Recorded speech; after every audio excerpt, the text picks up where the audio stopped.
마라나타. 여행자는 요구하고 순례자는 감사한다. 함께 해보죠. 여행자는 요구하고 순례자는 감사한다. 오늘은 복음이 부끄러운 이유를 아시나요? 주일 설교 때 잠깐 말씀드렸죠. 이 바울 사도가 내가 복음을 부끄러워하지 않는다 했을 때 왜 복음을 부끄러워할까요? 많은 사람들이 복음을 부끄러워하는 이유가 있고 그렇게 하기 때문에 바울 사도가 특별히 강조하는 거겠지요. 난 복음을 부끄러워하지 않는다. 한마디로 구원을 주시는 하나님의 능력이 있기 때문이다. 그런데요, 이 복음 자체는 사람들이 어느 시대나 부끄러워한다는 거죠. 왜냐하면 이 부끄러워한다는 단어가요, 다른 말로 불쾌하다는 뜻도 있다 그래요. 그러니까 사람들이 복음을 들으면 그게 기쁜 소식이지만 이상한 기쁜 소식이거든요. 받기 어렵고 듣기 어렵고 또 그걸 복음의 생명의 떡인데 먹기는 어려운 그런 떡인데 일단 먹고 나면 생명을 얻는 거죠. 네 가지를 우리 팀켈러 목사님이 정리했는데 너무 와닿습니다. 첫째는요, 복음은 구원이 공짜다. 그래서 우리에게 과분한 것이다라고 말합니다. 좋잖아요? 근데 이게 사람들에게는 모욕감을 준다는 거죠. 왜냐하면 우리가 영적으로 완전히 실패해서 철저한 죄인이고 철저하게 부패했기 때문에 구원을 얻는 길은 오직 완전한 선물을 받는 수밖에 없다.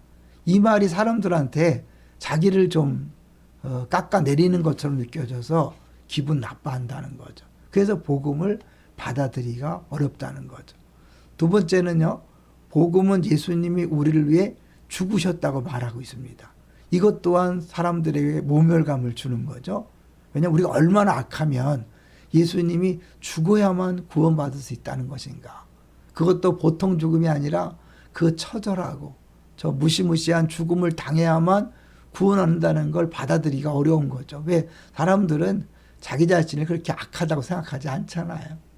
이제 세 번째는 복음은 선해지거나 영적인 사람이 되는 것만으로는 불충분하며 착한 사람이 아니라 예수님을 통해 하나님께 나오는 사람만이 구원받을 수 있다고 말하는 거죠.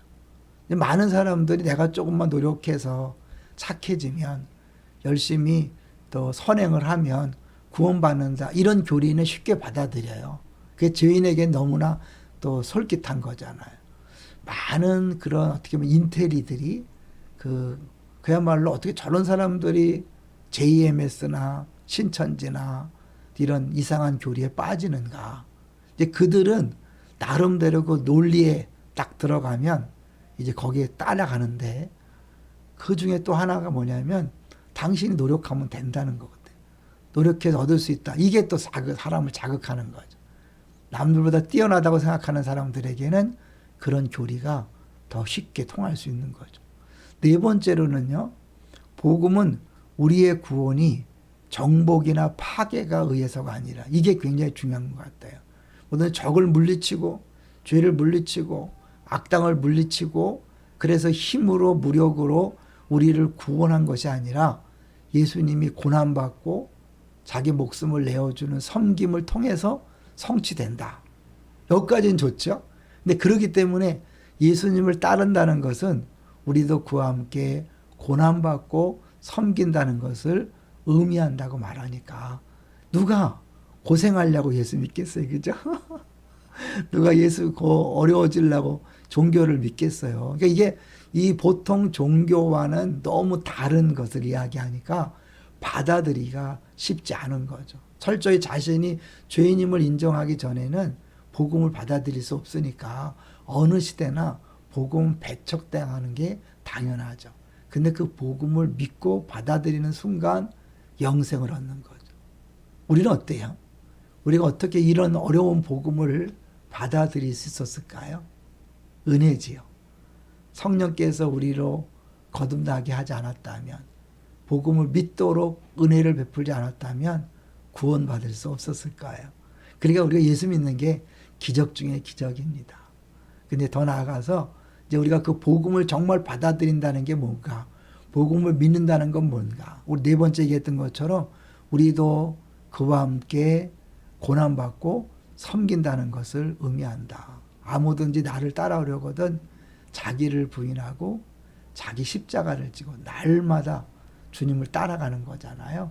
그러니까 오늘도 우리가 주님을 따른다는 것은 기꺼이 가마떼기가 되고 보자기가 되는, 어떻게 보면 바보 천치가 되는 그런 것이 복음을 믿는 사람의 모습이고 예수를 따르는 길이니까 너무 다른 거죠. 어떻게 하든지 자기를 내세우고 피하라고 자기를 입증해야 되는 시대에 그런다는 것은 정말 바보 같은 짓 아닐까요? 근데 그것이 진짜 복음을 믿는 사람의 모습인 거죠. 복음을 부끄러워하게 되는 유혹을 우리는 매 순간 받습니다. 왜냐하면 복음은 항상 사람들을 거북하게 하니까요. 좀 더 멋있고 신나고 즐거워야 되는데 사실은 안 그렇잖아요. 왜냐하면 이 사람들 안에 복음을 충족시키지 못하는 결핍이 있다고 복음은 폭로하기 때문에 그래요. 여러분 시작이 이거라면 뭐예요? 우리는 시간이 가면 갈수록 더 내 안에 정말 죄성이 있다는 걸 인정하는 게 예수 믿는 거죠. 어느 순간부터 자기 안에 죄가 보이지 않는다면 그 사람 더 이상 예수 믿는 사람이 아닙니다. 내가 죄인이라고 인정하지 않으면 다른 사람을 이해할 수도 없고 포용할 수도 없죠. 그때 되면 이제 정죄하고 비판하고 싸우는 사람으로 변합니다.